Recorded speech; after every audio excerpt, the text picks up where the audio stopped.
I'm Shannon Rains. I'm the assistant professor of children's ministry at Lubbock Christian University. I'm a Hope Network associate, so they help me out a lot, especially the last 2 weeks. Bridget works for Hope Network. So Bridget, let's go ahead and introduce you one more time. Okay. Hi. Hi. And Bridget's going to be taking questions and helping guide the whole webinar, keep us on track. And today I have with us two guests. I have Dr. David Hurley, a pediatrician, an elder, and also the husband of a children's ministry coordinator.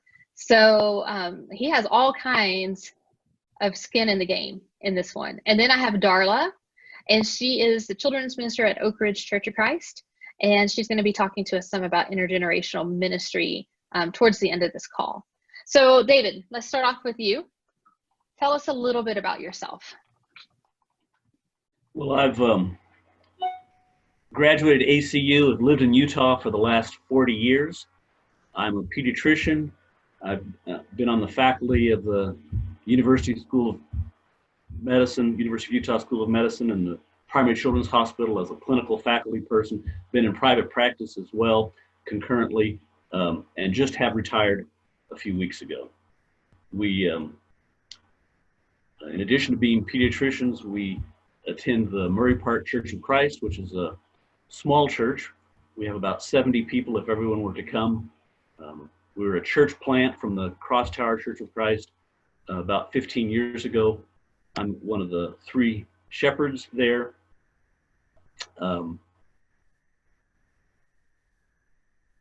We did spend 1 year in Guatemala doing medical mission work through Health Talents when our oldest son was 3 years old. So we know about exposing young children to exotic diseases. We have a total of 4 children. Our youngest one is 13 and doesn't like quarantine. I think that's true of every teenager I know right now. Mm-hmm. So from your pediatrician background, what are a few things that you really think we ought to know as children's ministers and leaders of the church about this pandemic? Well, the first question that you asked me was, when are we going to be able to go back to normal? And Dr. Fauci said yesterday that we all want to be more normal, but normal is not going to be for a long time yet. So the important thing is to know that the quicker we approach normal, the greater risk there is. And there's going to be risk. And so my first thought for that was, as far as when we would do this, there's not much wisdom in going faster than the public school system. They reflect the community standards. They have better facilities, better staffing than we're ever going to have. And we don't get points for going ahead of the school and their restrictions. So that was my first thought about the when. About when, yes. So, man, when is really hard too here in the summer because the public school system isn't going to go back anytime soon. They have their natural break. We've talked a little bit about other things to look for in the summer as cues. What might be some of those other cues we could look for? Well, we have to be able to ensure that we're minimizing the risks. And the difficult thing with that, especially for kids, but even I think for, well, all ages, is the difficulty in really following the recommendations. You can't socially isolate 4-year-olds. You can't keep teenagers socially isolated, socially distanced, I mean. It's just not very feasible. We're a small church. Our particular facilities, our classrooms aren't big enough to have kids spaced 6 feet apart. But one of the main things to consider, one is, do you have the facilities and the protocol to keep people safe, to minimize the risk? But the other is, what's that going to cost? And church, Bible school, needs to be something that's exciting and fun, and it needs to feel safe. And even if you can do it legally, and even if it's reasonably safe, I'm not fond of the idea of making Sunday school about sit down, sit still, don't touch. Yeah. I think that has impact that's non-medical. That's going to affect what kids think about church.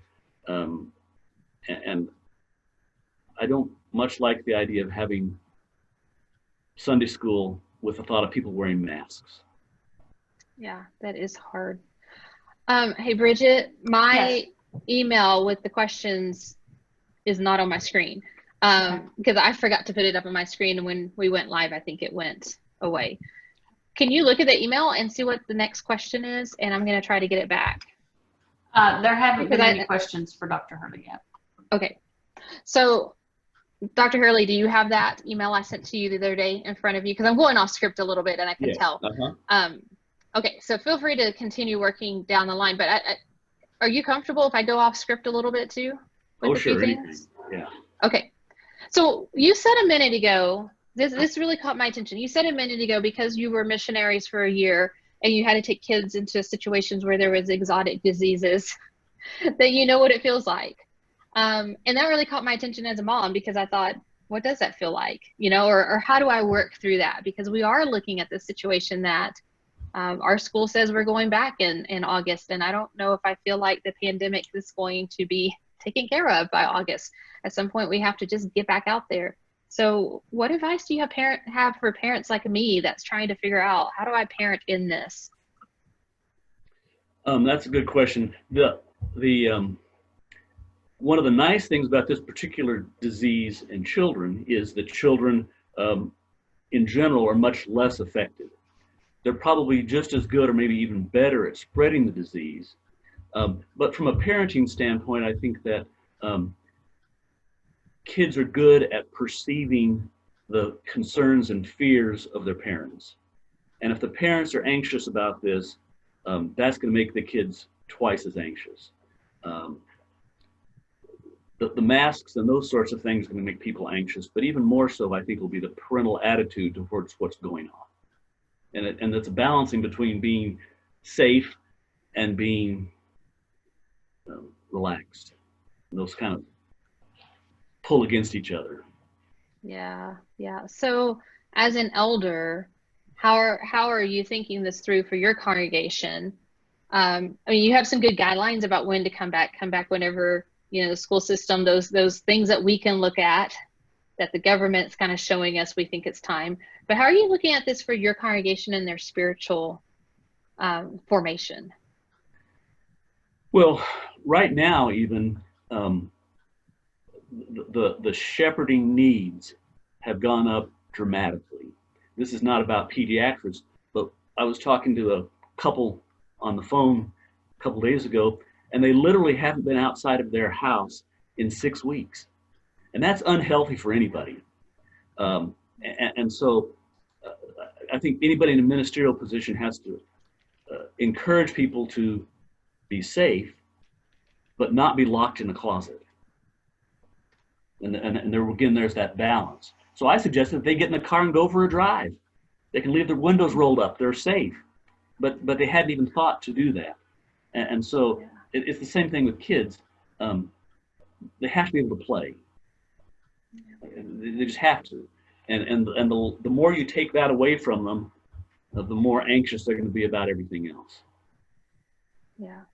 So as a pediatrician, what advice did you give to parents when you saw children dealing with anxiety?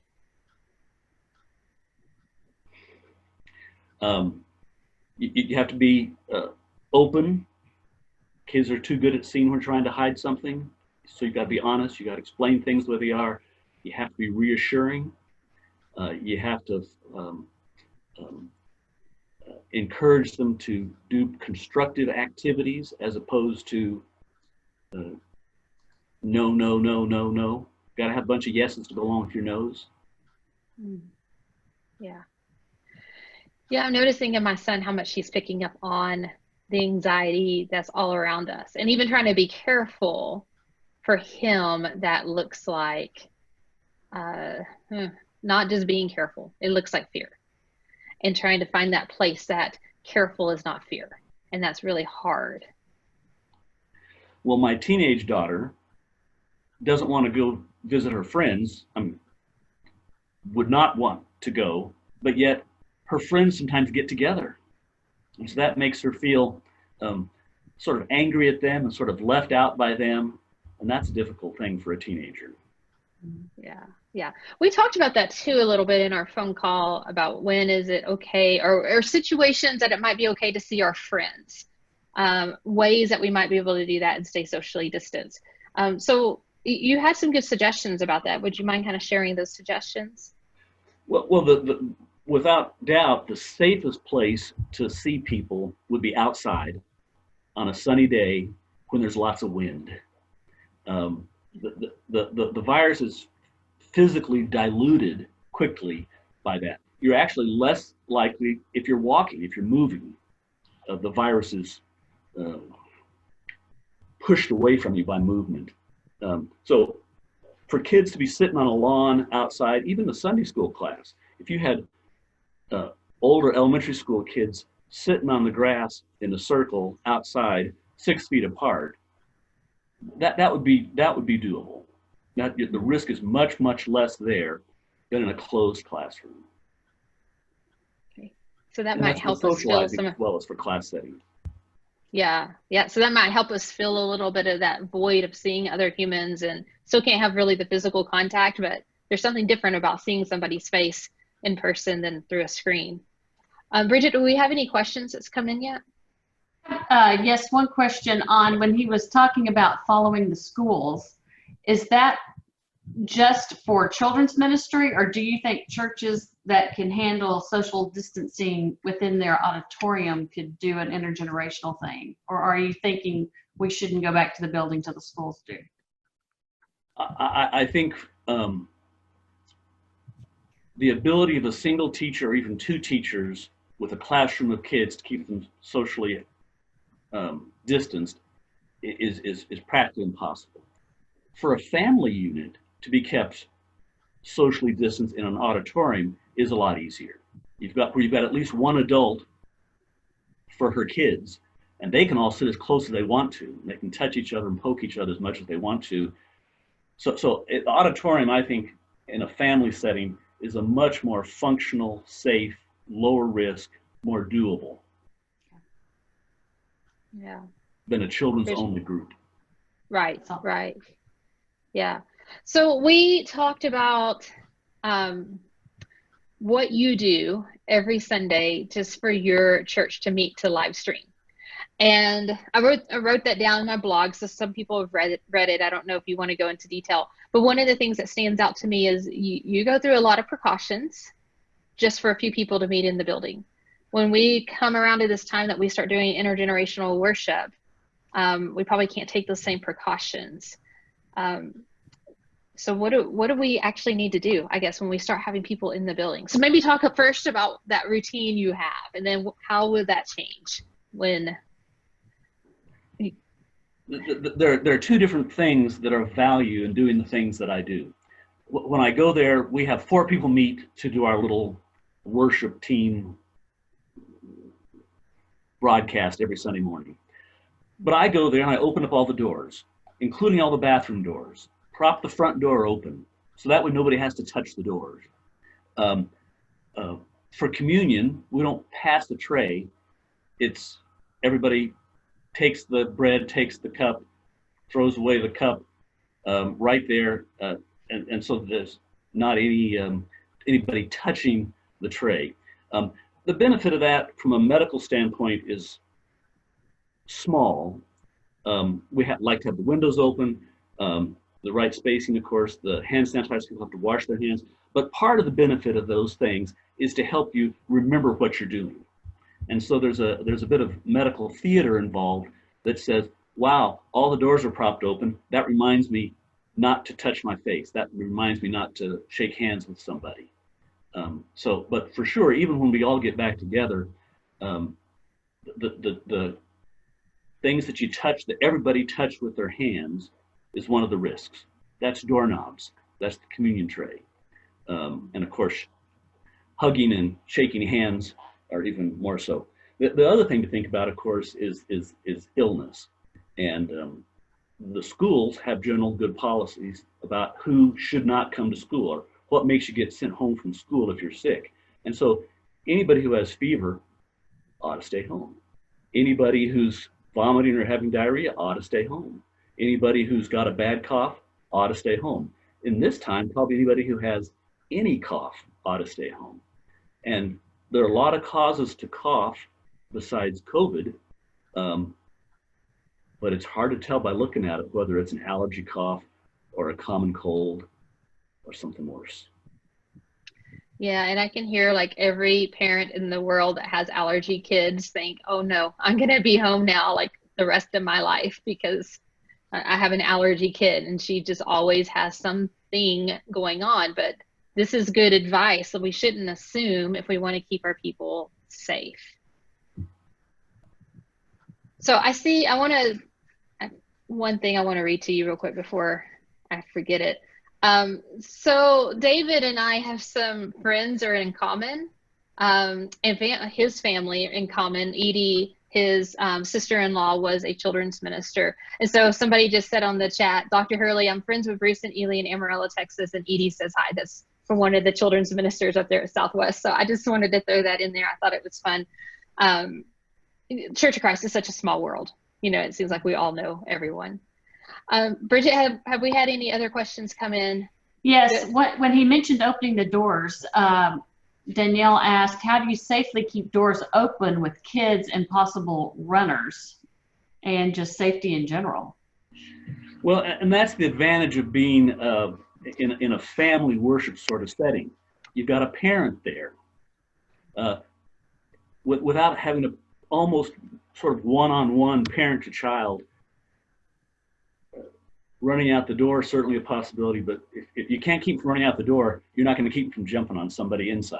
Okay. So in either case, what you really have to have is an adult to tag team with them. Monitor each one. There's another question about the communion and bread that you mentioned. Were they individually packaged, what you're talking about? And if so, how would we distribute those so that people could pick them up without touching someone else's? Well, the Cross Tower Church here in town has got these little individually prepared ones. Mm-hmm. What we do is we use the regular communion trays. We put the cups in for the bread. We break up the bread, put one piece of bread in each cup. We leave it on the table. And it's really more sort of a Catholic sort of style. Rather than passing the trays around, people come up one at a time. They pick up the cup that has the piece of bread in it, and then they go back, and then everybody else does that, and then we do it with the cup. Everybody comes by, picks up their one cup of juice, drops it in the trash can that's sitting right there by the communion table, so that it's just a parade down front. Yeah. Does that answer the question? Yes. I know lots of churches have wrestled with how do we make that happen? How do we make communion happen? Bridget, do we have anything else for Dr. Hurley before we switch over to Darla? Yes, there's a question about, do you think we should be taking temperatures at the door as a precaution as people enter? No. Okay. Go ahead. One more thing to worry about and to get scared about. People ought to take their temperatures at home if they have any concerns, I guess I'd say. And should people wear masks inside the auditorium? Depends on what you're doing inside the auditorium and when you are in this process. I think that the idea that you should go to a restaurant where all the staff is wearing a mask and then you're supposed to wear a mask until they bring you your food and then you take the mask off and eat, is not logical at all. I'm not going to sing with a mask on. I don't want my kids' teachers to have a mask on. And so all those things tell me that if masks are really required, I don't think we're really ready to go back. Now, the difference of that may be for somebody who's high risk. The actual recommendations are that even though we're opening up, high-risk people are still not supposed to do any of this stuff. But at some point, what I think we'll find ourselves doing is that we will say that high-risk people can come and they need to have masks, and that perhaps the rest of us wouldn't need masks. But masks detract from my sense of worship. Right. Well, here's another question for you. For non-compliant parents who do not keep up with their kids well, how, as an elder, would you deal with that if they are not keeping up with their kids well? I mean, how should we handle that?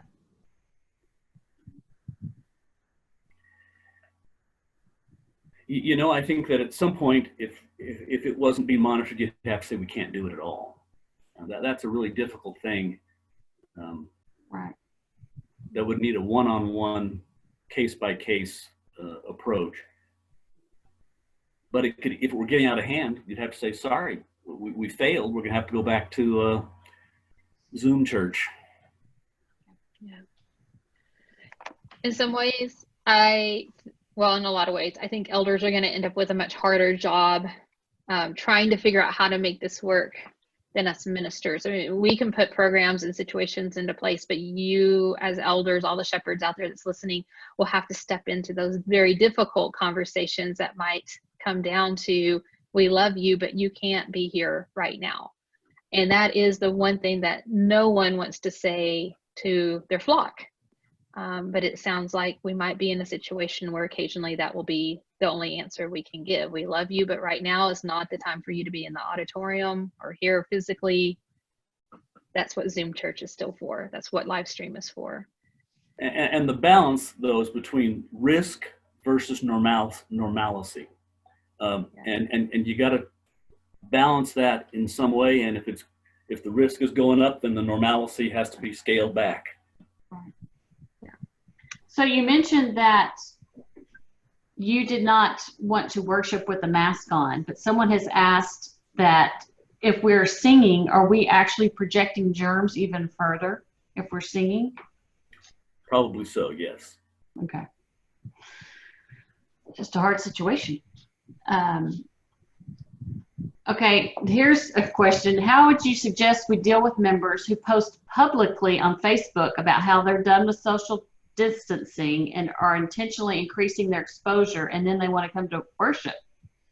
This children's minister says, I just don't trust them not to come and hug me without my consent.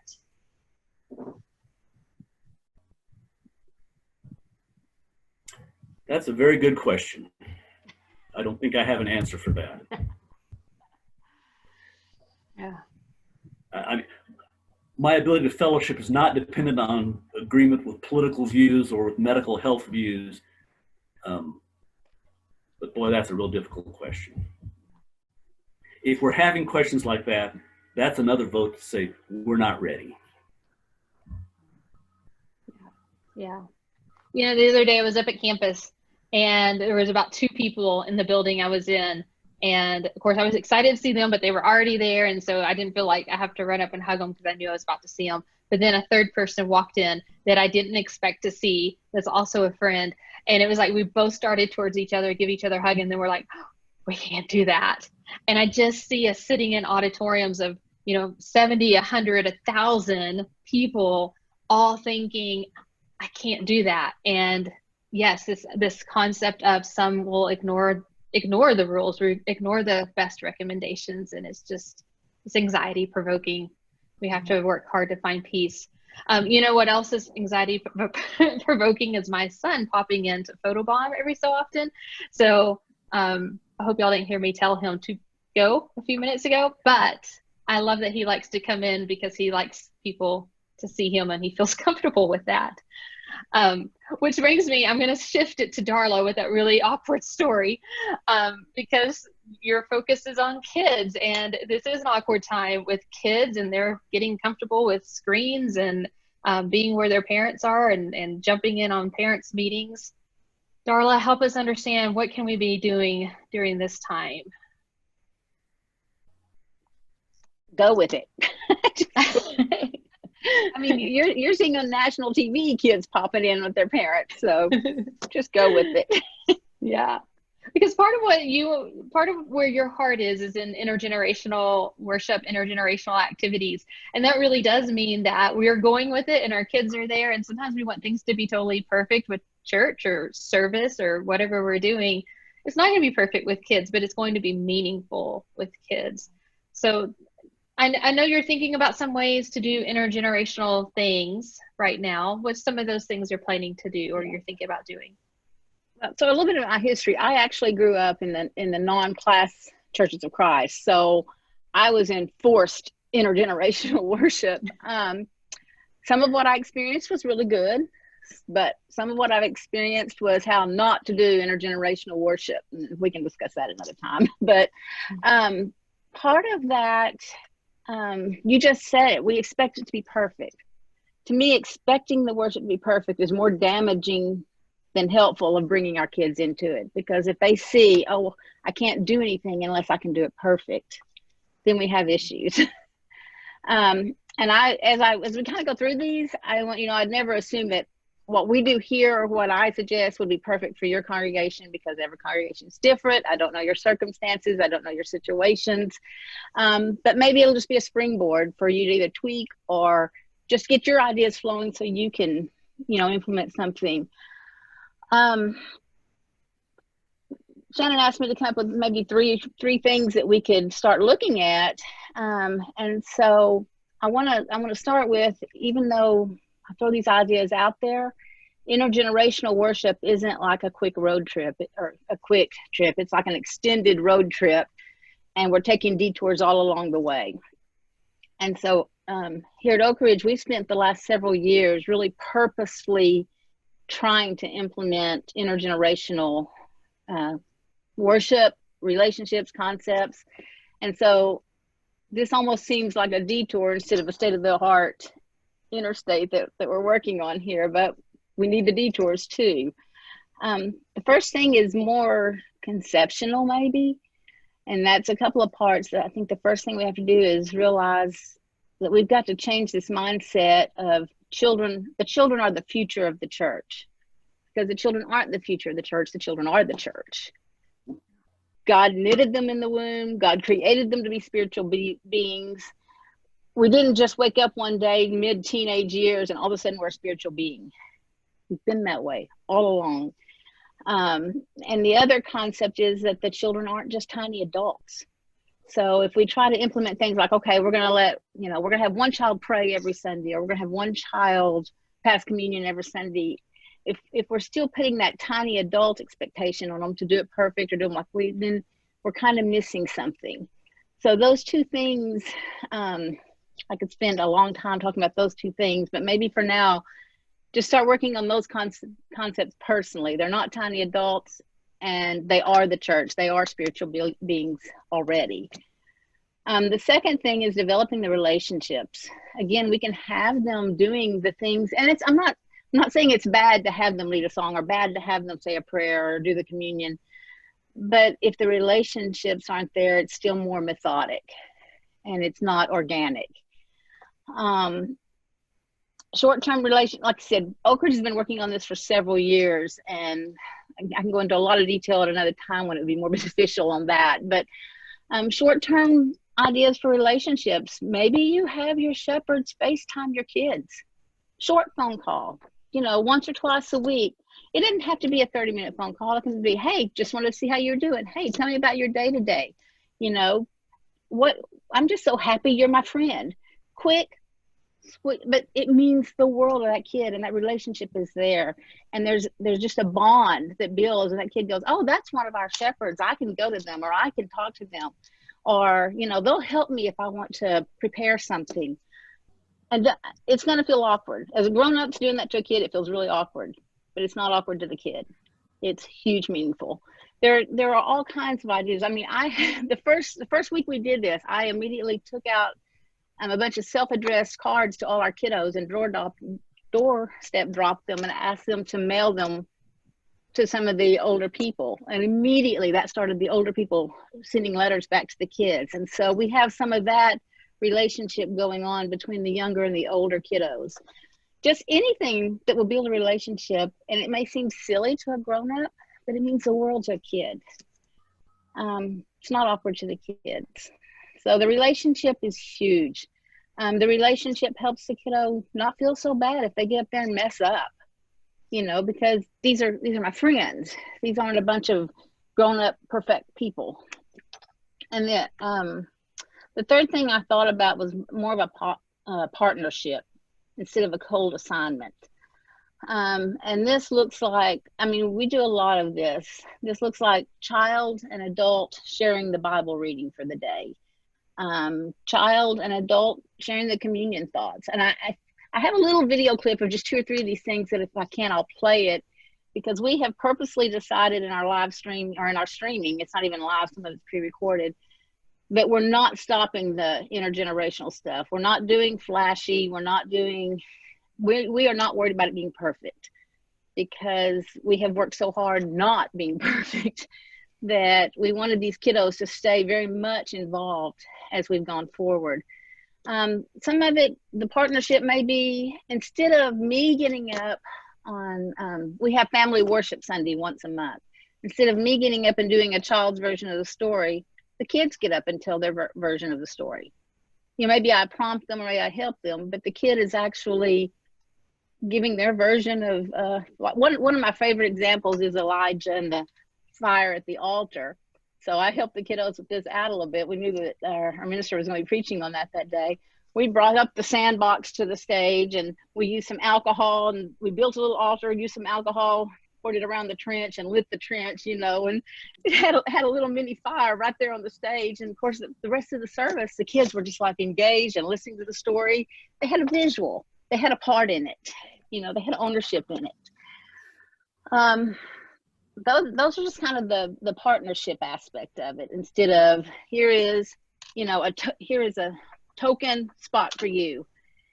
Our kids do communion talks. They're not always, you know, flashy or perfect, or you think they're not going to be deep, and then you find out they really are. You really find out where these kids' minds are. So those are just a few of the little things. Can I show the little quick video of our things real quick? Okay. Let me see if I can pull this up.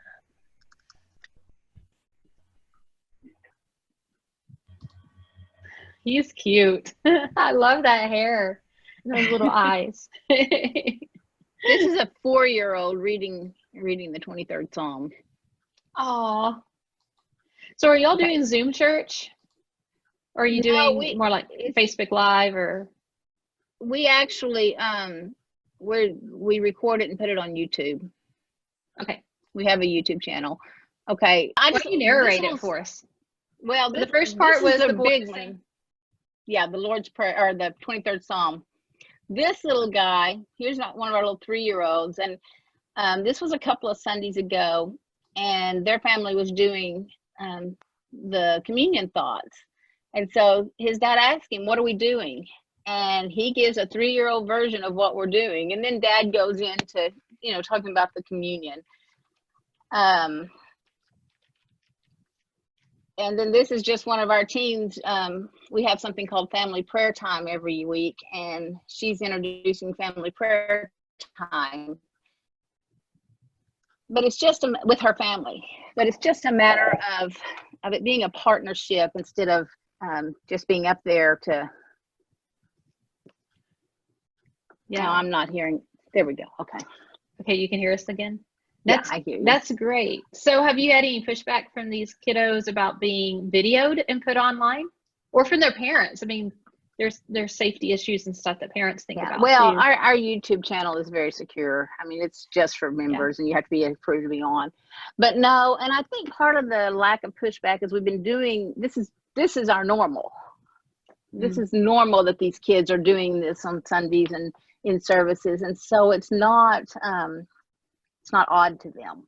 That's why I said this is kind of hard to recommend some of this, because we've spent years moving to this point, and so to say, okay, y'all start doing this tomorrow, you know, it's a little more difficult, because we started very slow and moved very organically. Now, because of my passion, I fertilized it a lot along the way, but we did try to move very organically. And, you know, we also, there's other things involved. We're not just intergenerational. We're kind of everybody, whether it's interdemographic, intergender, we're very open to a lot of that. And so that also has, I think, some play in it and how open they are to the kiddos. Now, the congregation doesn't seem real open to us getting up and doing puppet shows or doing anything like that.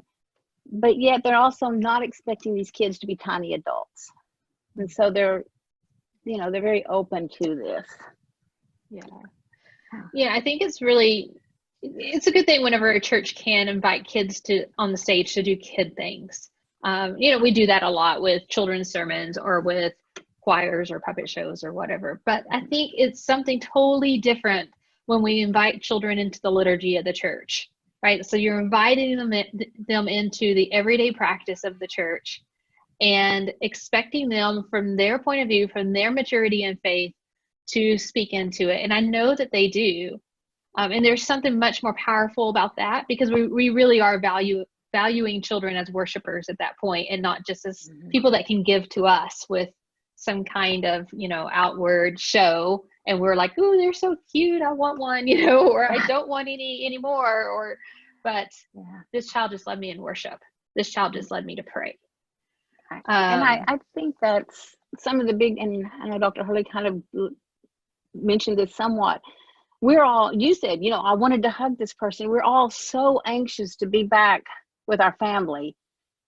But as adults, we have a little bit of self-control and knowledge and wisdom to say, oh, I can't do that. These kids, they need that. They need to be buddy up with their friends and scuffling around and having fun, and to be brought into that and say, nope, don't touch, don't move, don't. Yeah, that's going to be hard. Yesterday, I sat on Go ahead. Okay. Yesterday, I sat on the floor and helped my son sort out Legos. That's part of what he wanted to show me a minute ago. And as we sorted, I told him I'd help him sort if he'd answer some questions for me about going back to church. And it's a long story about what all he told me, but one of the things we talked about was going back in the social distancing rules. I was thinking about our conversations, David. And he said, well, what would it be like if I go back? What's those rules? And I named a few, and he's like, Mom, don't make me go back. Don't make me do that yet. If I can't be with my friends, if I can't hug my friends, if I have to follow all these rules, please don't make me. You're just going to end up mad at me all the time because I can't follow them. And I was thinking, I probably can't follow them either. But that was straight from his mouth. I didn't set him up for that. That's exactly where he went with the conversation. Bridget, did you have some questions come in? Yeah, there was one for Darla. And the question is, how do you address if elders have concerns about children participating who are not baptized yet? I don't have that problem with my shepherds, so that's not one that I've faced. But it still goes back to that these kids are spiritual beings. They were created to be spiritual beings. They were created spiritual beings. That baptism, and I'm blessed that our leadership feels this way too, that baptism isn't the end all be all. It's part of the entire journey. So that, that's a discussion. I think that, you have to be a voice for your kiddos, and I pray your leadership listens, because I think that's, if we expect for a child to be totally not involved for 10, 13 years, and then all of a sudden, okay, they're comfortable being involved, doesn't really work. We're not wired that way. Yeah. It's not a snap and we turn, okay, now we're good.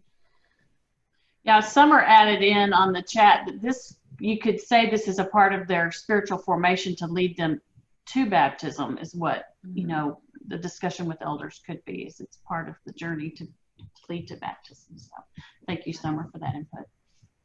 That's good. Bridget, is there other questions that's come in? I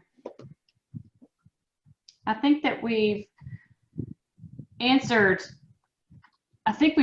most of them. There are some additional questions about managing, and David may can speak to this as an elder, just managing the polar parts of the congregation on these people want to follow the mandates and these people do not. I mean, just managing the congregation on, you have these two polar opposites, And so my guess is he's going to say, if we're still leaning with that, we're not ready to meet yet. But I don't know if that's what he's going to say or not. You know, you could apply the same question to almost any other doctrinal, theological, political issue that we might bring up. We're not going to ever all agree on everything. So when you can't agree on something, I think it's real clear what we have to do. We have to defer to other people. We have to be generous in our conclusions, be kind, be patient. We don't want to block the little children from coming to Jesus.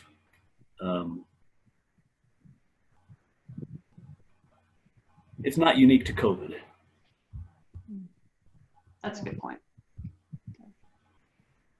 It's not easy. Darla, yeah. Right. In listening to some of your suggestions about what we could be doing now before physically meeting, and you said maybe it's harder right now because we are in this time of transition. I forgot what word you used, but I kind of also wonder if it's not easier right now because everybody expects church to be a little different right now. So what encouragement would you give to a church? And maybe you answer this, but if not, jump in. What encouragement would you give to a church that's just now having this conversation and they're saying, hey, we can get away with something different right now? They don't have that time for a lead in. They don't have that time to prepare the soil, but they have an opportunity that's been different than any other opportunity presented to them. You know, one of the things I think about, a couple of times we broke the mandate, not exactly, but my whole extended family. I have 4 daughters and 5, almost 6 grandkids. And there's been a couple of times where we've all just met in our home. So that was more than 10, but we've all been around each other. So we did it anyway. And during that time, the little bitty guys were serving the communion. They were singing whatever child song they wanted to sing. They were taking full part. It was family worship. So maybe I would recommend talk to your shepherds, your elders, and say, look, this was a beautiful part of it. Can we bring that back with us? Can we bring what we were doing at home? If it wasn't wrong for us to do it in home church, why is it wrong for us to do it in corporate worship? Can my child pass communion with me? Can my child tell you what they think of communion from the the pulpit, the stage? Let's take there's been some great things happening in the homes. Let's see if we can motivate, and then maybe the leadership hasn't seen it. Maybe we can tell them about it, tell the stories and move them to contact the families and say, would your family be willing? One of the most, and this was maybe 2 or 3 years back, but our family did the communion talk as an extended family. And our family served the whole congregation. And it was a really meaningful thing, even to my grandkids who were really young at the time. They still talk about, that was cool, talking about communion being like a holiday feast together, with the family. And so take what you're doing now and see if you can integrate it into your corporate worship, because you're already doing it. Thanks. I think I saw some text messages. Did we have questions? I don't want to change subjects or anything, Bridget, if we have questions coming in. No, there's a question about what are some other ideas, Darla, about how to encourage intergenerational from home during the week. So she would like some more ideas. And then there's another thought of leaders maybe pushing back, not wanting to change the traditional style of their worship to include this. So I'm sure this is speaks to them reaching out to the families to see what benefits they've gotten from it, so they could see the value of it. But one really manipulative thing I shared with Shannon was that if you have leadership that are pushing back, use their grandchildren, because everybody wants to see their grandchild involved. Yeah. And so other ideas for intergenerational from home during the week? Do you have any other ideas you want to share with us? Well, One of the things that we started at Oak Ridge years ago was Wednesday nights in the summer. It's everyone together. And there's, basically 4 Wednesday nights in a month. So one Wednesday night is prayer, one Wednesday night is play, one Wednesday night is worship, and one Wednesday night is serve. If you just take those 4 things and integrate your children into that, how are we going to pray together? How are we going to serve together? How are we going to worship together? And what is worship? Ask them, what is worship to you? Let them guide some of that. Worship on and play. That was the hardest one for us to get some of the older generation to participate in. But said, I'm a counselor. I do a lot of play therapy with children. And so, I realized the power of play and the relationship building and how kids will just, if you play with them, they'll open up to you, they'll bond to you, they'll trust you. And so playing is a huge thing, even though as adults, it seems kind of like, well, that's kind of a waste of time. It's not. It's not. That's what Shannon just said. She said, I'll sort Legos with you if you'll answer my questions. It's a perfect opportunity. Yeah. Okay, I'm curious. David and Darla, you guys haven't had the opportunity to ask questions. Is there anything that you would like to ask each other about this time that we're in? I know that's totally putting you on the spot, but since I've talked to both of you, I've heard some of what both of you've said in the past, so I'm just curious. Is there anything that you would like to ask each other? David, go ahead. No, you go ahead.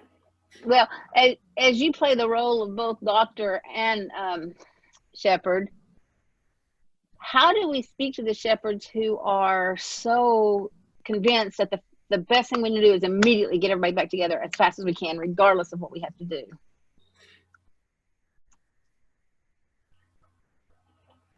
I think that they need to know that there's a risk in doing that, and if they're willing to accept the consequences of the risk, that's fine. The chances that something go bad in a particular congregation are small, even if we're not perfect at our doing things. The chances that something bad happened at some church are 100%. And I don't want to read in the newspaper that the hot spot traced it back to our congregation. So you have to balance the risk with the benefit. And when the risk is higher, maybe what we need to do is make sure that the benefit of what we're doing is more valuable, that it's not something formulaic, but it's something that's really challenging. And if the benefit is greater, then I'm going to tolerate more risk. Yeah. What I was going to ask you was, part of our trouble in a small church is we have such a wide age variance within a classroom. And I sure wish there was a way that we could be more effective at ministering at the same time to a 4-year-old and a 14-year-old, even if it's not in with the adults. Yeah, that is tough, because that is a lot of developmental, a lot of mental difference. A lot of times, and I don't have that big gap, but I have found sometimes during the summer when our numbers do go down, I will pull from the youth group to teach the littles. And the youth group, they feel empowered as teachers, they feel, but that also then develops that bond between them and the little kids. The little kids really look up to the older kids, and the big kids actually have fun teaching the little ones. So I'm not sure the material, you can stretch it, to the level so well, but just having the big kids teach and be mentors and examples to the little kids has been a huge thing. Well, we usually have 4 different age breakdown for our kids' classes, but sometimes then we risk having classes that only have 2 kids. Yeah. Well, I think we are right at our time, and unless you have had any questions, Bridget, that we need to go ahead and address that you think we haven't gotten to. Okay. I want to thank you, David, and thank you, Darla, for coming on and talking with us. I've not been able to read the chat very closely, but I've been seeing a lot of thank you for this. This is really what we needed. So I want to thank you for taking the time to do this. Sometimes we don't feel like we have the answers other people need. And one of the things I'm learning is that when there's an opportunity, step in, speak into it. And a lot of times we find out that we are who God was calling to speak into that opportunity or that question right then and there.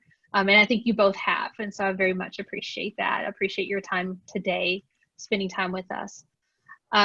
Next week, I think we're going to meet again, but I don't know yet who is going to be our speaker. So for those that are there listening, we'll announce that here in the next couple of days. And unless anybody has anything to say as we sign off. I would just say I'm happy for anybody to continue the discussion with me through email on a one-on-one basis if you want to, if they would like to. I'm putting those in chat. Okay. Thank you. Thank you so much. Okay, well, everyone, we will see you next time. Yes, I see people asking for emails right now. So we'll see you next time. And David and Darla, thank you so much. Thank you.